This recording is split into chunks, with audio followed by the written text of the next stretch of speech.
The following program presents principles designed to promote good health and is not intended to take the place of personalized professional care. The opinions and ideas expressed are those of the speaker. Viewers are encouraged to draw their own conclusions about the information presented.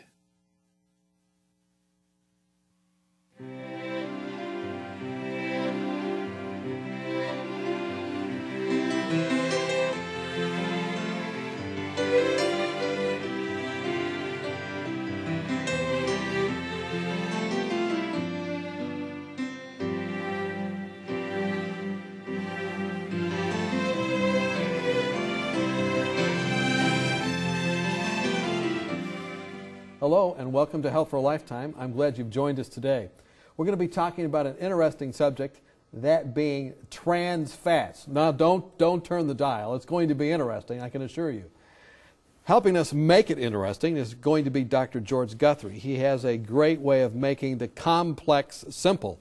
And Dr. Guthrie is a physician at the Lifestyle Center of America in Oklahoma, and he spends all day making the complex simple for people that come from around the country to deal with various lifestyle diseases. And Dr. Guthrie, you've been a doctor now for many years, about 14 years you told me in family practice. You've also taught on the college and university level, medical students and whatnot. Now you're teaching again. I understand that's what the word doctor means. Yes, it's an enjoyable part of what I do. And today we're going to talk about trans fats. And why is it that we should be talking about this? Well, it ends up that trans fats are a significant health risk in our lives. They're in our diet, and their presence actually causes a significant amount of disease. I think we have a graphic for people to look at. It's a quote from a fellow by the name of Walter Willett, who wrote the textbook on, in essence, evaluating the diet of people and looking for the diet effect on disease.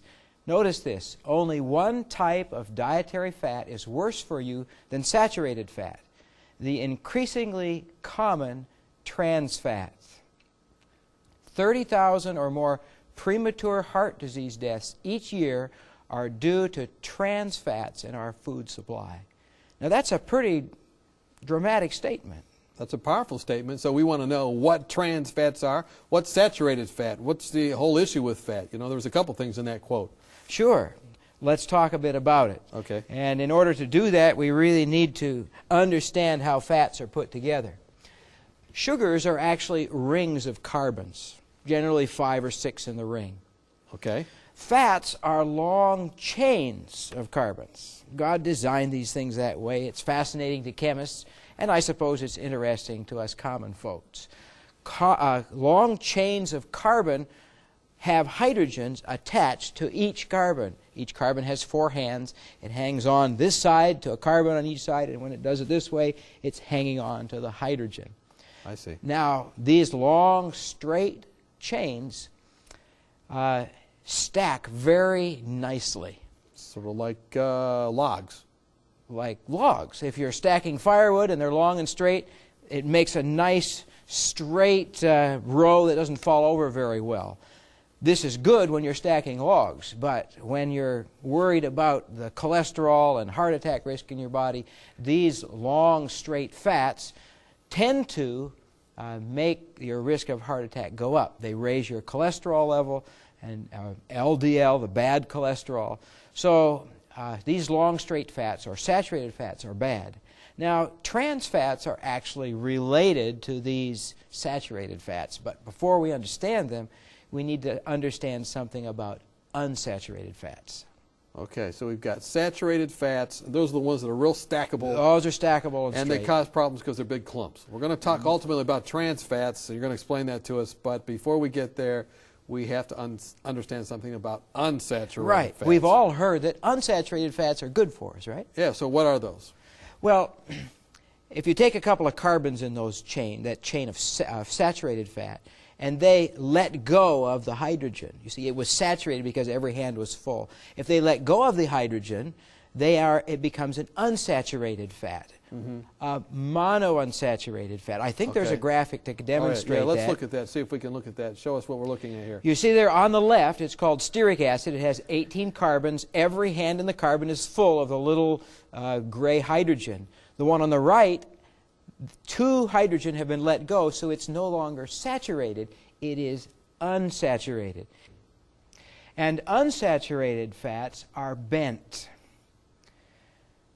The bent makes them less stable, and in their physical state, they're actually more likely to be liquid. Okay, so the saturated then are stackable, and they get all together, they cause problems. That's correct. The unsaturated, they kind of bend, and so they don't stack easily, and they can just kind of float away. That's right.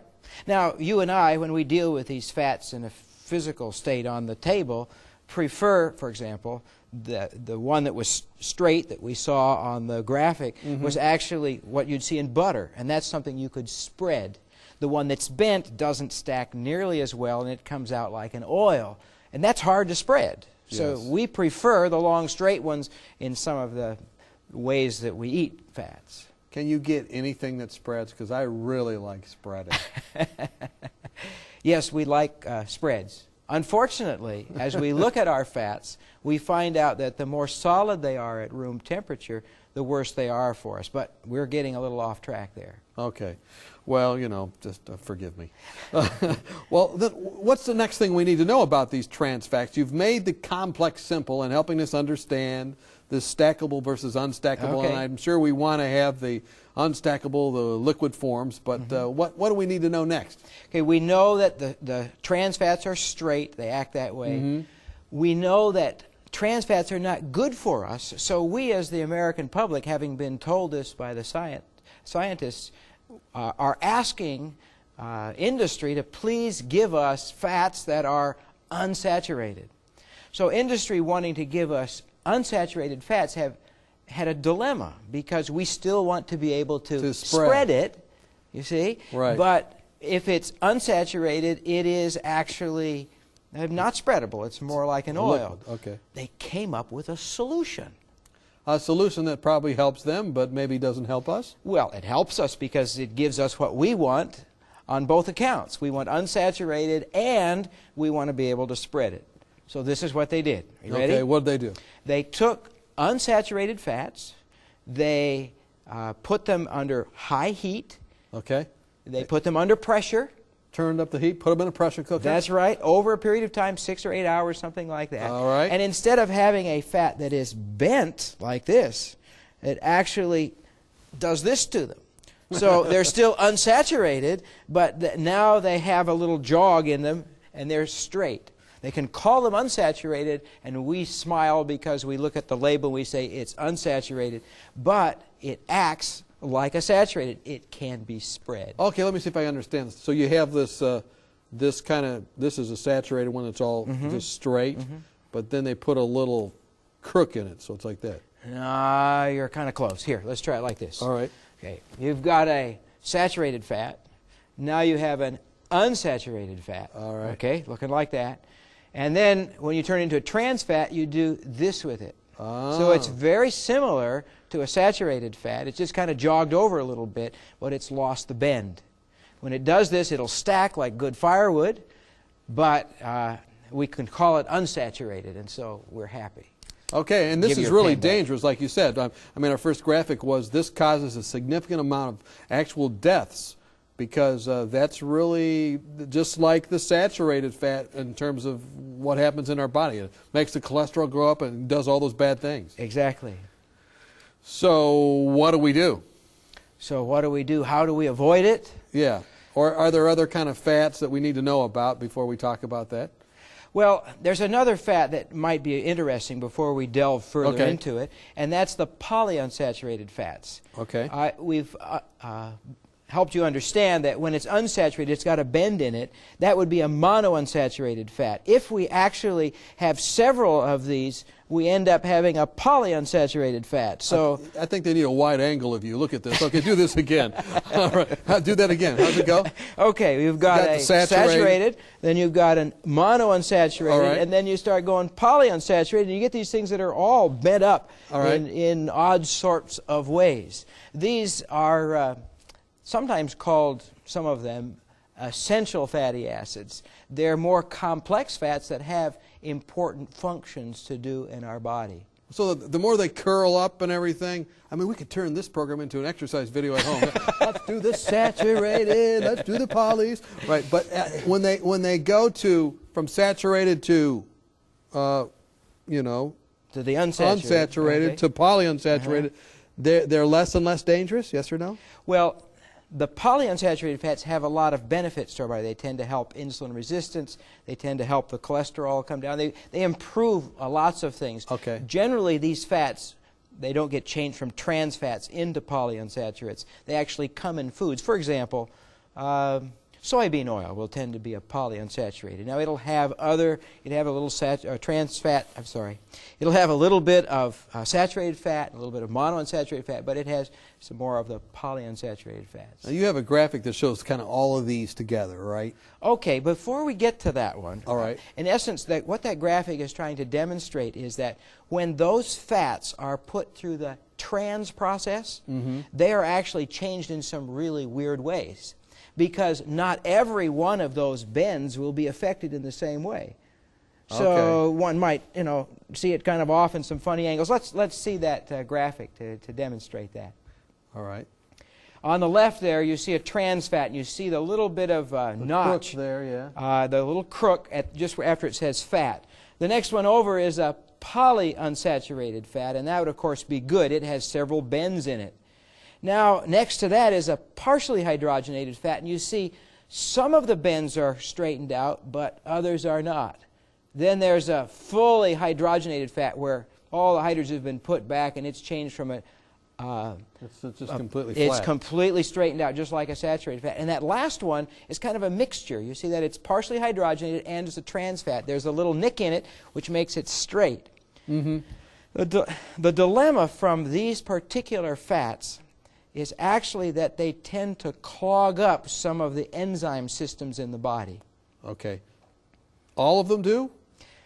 No, I think they're probably formed somewhat randomly during the process of this hydrogenation or partial hydrogenation. So when you kind of heat them up and do all that stuff, you never know what they're going to do, and in essence it could clog something up differently than you expected. Right.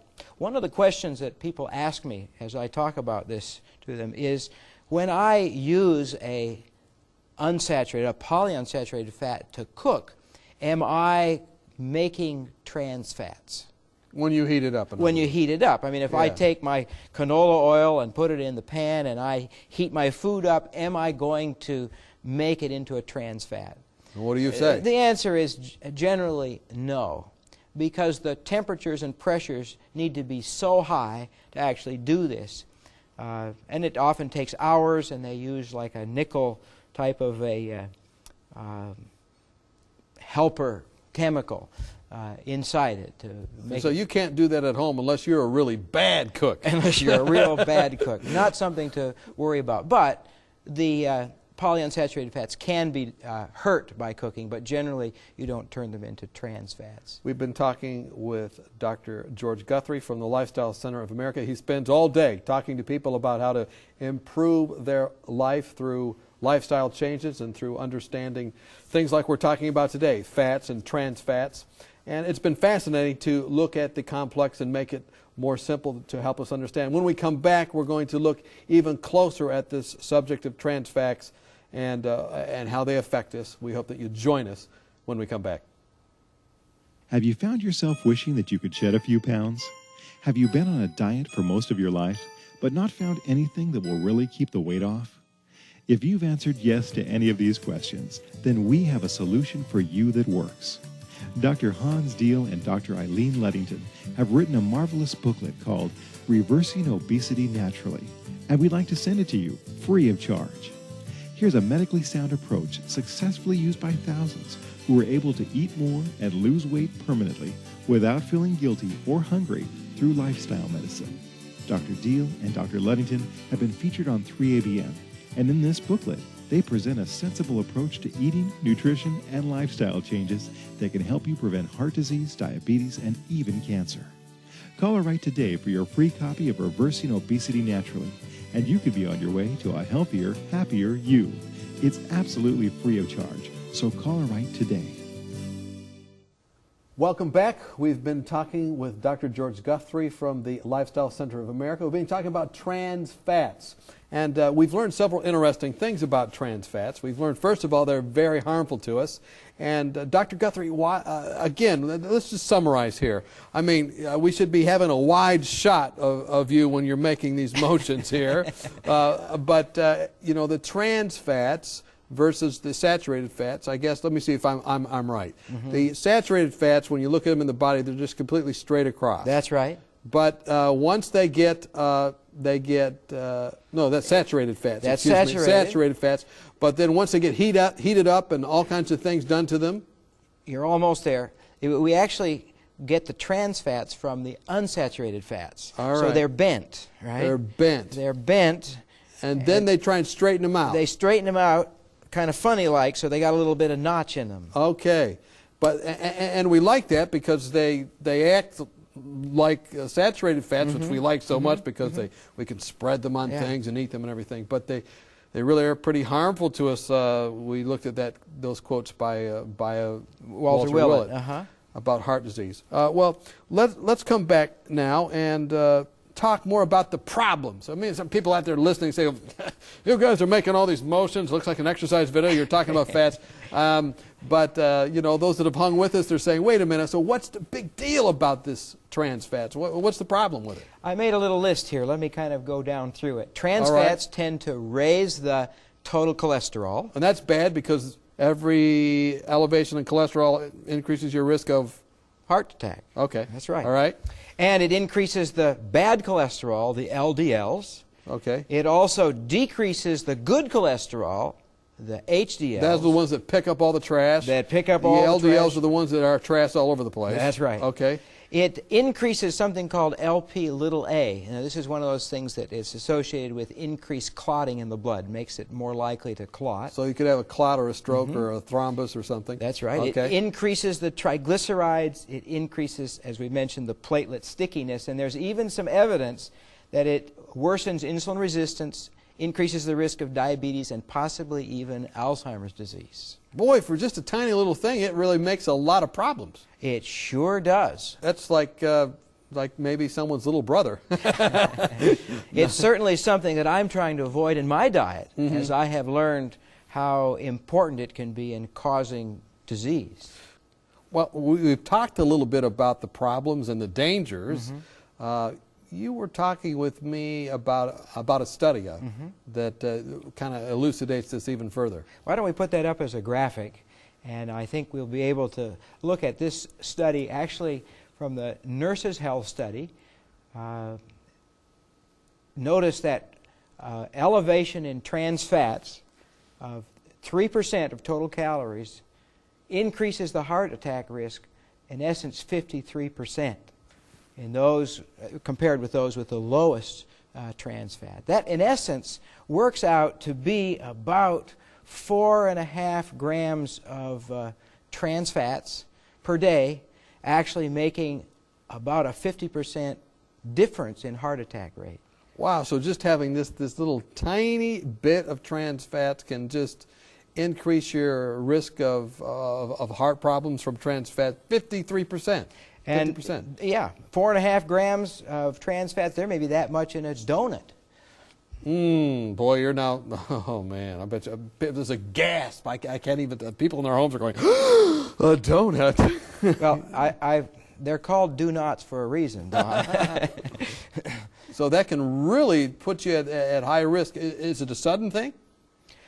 No, generally it's a slow sort of a thing, but the risk builds, and The scientists are telling us this is an extremely important item as far as our cardiovascular health is concerned. So where do we find trans fats in our diets? I mean, we've already said donuts. It might be one of the things. Where else do we find them? I mean, donuts are a pretty obvious thing. I think maybe everybody that has a donut, they kind of go, well, you know, I can maybe have one of those or two of those or maybe 5 of those, but no more. You know, they know it's probably not the best thing. Where else do we find them?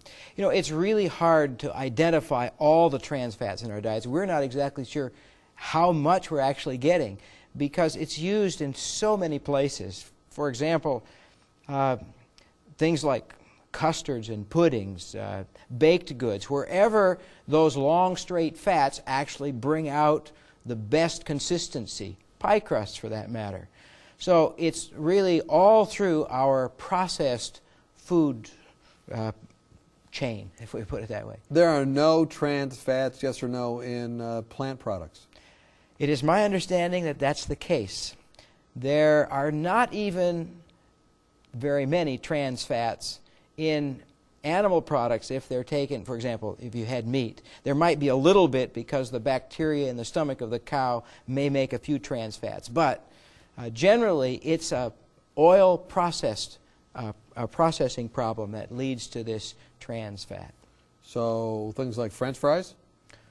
Okay, maybe, especially if they're done with unsaturated vegetable oils. So give me a list, like what kind of things? Like baked products, when you're talking about pie crust, so... Sure. That would be a good one. Breads. Mm-hmm. You know, it's so ubiquitous, you may have to start looking at labels to find it.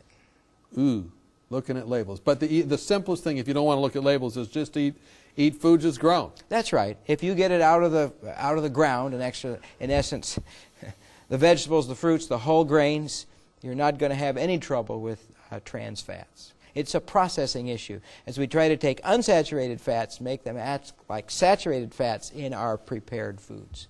So none of the birds or the cows out there, or the goats or whatever, they're not going to drop over dead from the trans fats. I don't think that'll be a problem. Okay, so then you said, but if we really want to know, if we get into processed type foods, like your breads, your pastries, your cakes, your whatever you like, or whatever maybe you need to move away from, you can tell by looking at labels.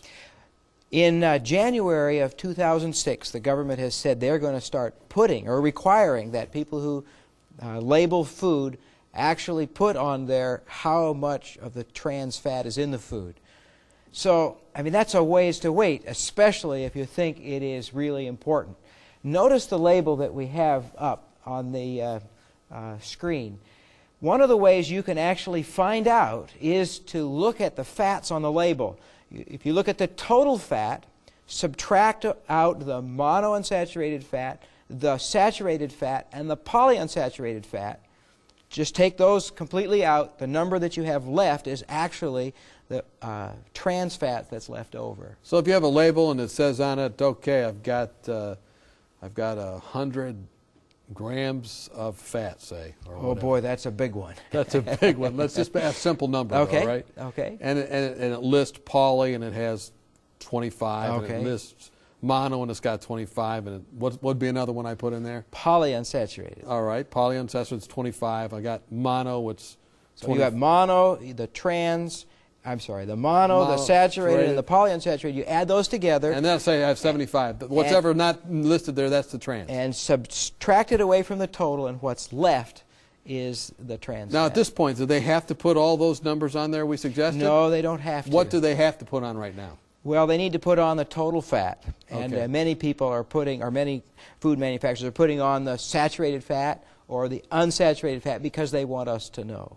Mm-hmm. So there's another way that you can tell, though. How can you tell? If you'll go over on the label to the list of ingredients.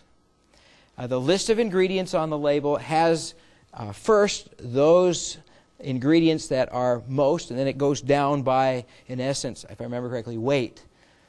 If it says in the list of ingredients something like partially hydrogenated soybean oil, Oh. If it ever says partially hydrogenated, you know that that has trans fat in it. Oh, yes, one of my favorites is popcorn, that microwave popcorn. And so far, the ones I've seen all have trans fat in them. So I've had to switch just for my health. So do you eat popcorn? Oh, yes, but I'm popping it myself, not having the microwave do it now. I see, and that gets rid of the trans fat. Well, look on the label. Maybe they'll come out with one that doesn't have the trans fats in there. So even if it says on there, like the microwave popcorn that I get, it says X amount of percentage less fat. Yes. It doesn't mean that it's getting rid of all the trans fats. It may be low fat, and the fat still may be trans. As a matter of fact, they'll probably say, "I'll bet Dawn wants unsaturated fat in this, but you know we need it to kind of, we don't want it to be oil floating around in the bag, so let's partially hydrogenate it so it will stay still in the bottom of the bag until it heats up." So what do you? I mean, you deal with people every day throughout the year at the Lifestyle Center of America in Oklahoma, where you practice as a physician, and you're creating training programs also for people to do in their communities as well and to use. You know, a lot of people out there, they love certain things that I'm sure are trans fats. I mean, we mentioned some of them, donuts. We mentioned, I mean, you know, the list went on with popcorn. I mean, you almost are not a person if you don't eat those things. How do you help people change? Boy, that is a challenge. Fortunately, our palate is educatable, and we can actually learn to like things. One of the things that's been most helpful for me and for those that I'm teaching is simply understanding. You know, when you don't know, the taste seems more important than anything else. When you understand that there are problems from it, remembering that helps one steer away from those things that are bad for you. So that's how you help people avoid it, just by education. By education. Education, education, education. I can't follow them home and say, you can't have that. It has to be their choice. They need to be convinced in their own minds. And in your own life, was there a time you really enjoyed the trans fats and then you had to make a decision to change? Yes, sir. I just kind of made this discovery about a year ago, and there's a lot of things changing in my household as I've discovered the problem here. And the Lord's giving you the strength to do that. Exactly. And what's more, knowing this helps me make maybe even better choices, because there is a principle behind it all that we shouldn't forget. And that is, God made food that was good for us. It seems that the more man kind of manipulates it and changes it, the more problems he caused. So what that's done is pulled me back from some of the crackers, for example, and baked products that may not have been so good for me, and moved me towards whole grain type cereals, fruits, and vegetables. Food as grown, we like to say. So the people out there, I mean, if I was listening to this for the first time and hearing these things, I'd say, boy, I need help here. I can see that I've got all kinds of trans fats. It's causing problems for me. What kind of hope can you give them in the last few seconds here? Well, I think changing is a bit of a challenge. One of the things you can do is actually make sure trans fats are way down on the label. Okay. So move them to the side of the plate instead of the middle of the plate. There you first go. off, and just keep trying. We're glad you've joined us on Health for a Lifetime, and we hope that you have health that lasts for a lifetime.